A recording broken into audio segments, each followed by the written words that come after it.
Hello guys, सबैजनालाई स्वागत छ। आज पनि म एउटा नयाँ ब्लग भिडियो लिएर उपस्थित भइसकेको छु।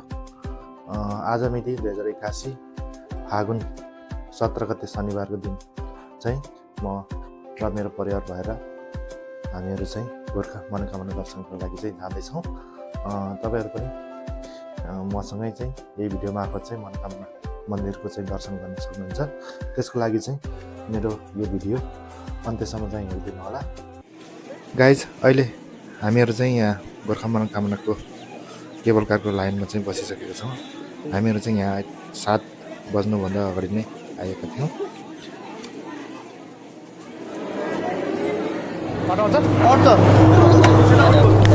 अलि उता जानुहोस्।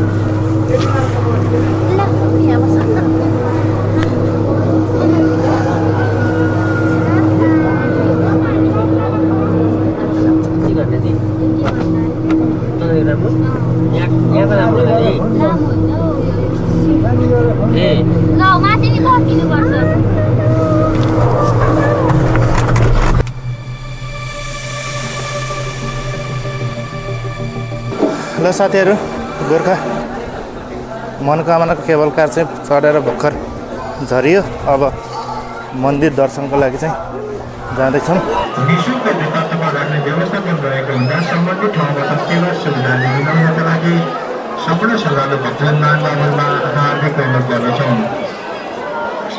गोर्खा मनोकामना मन्दिर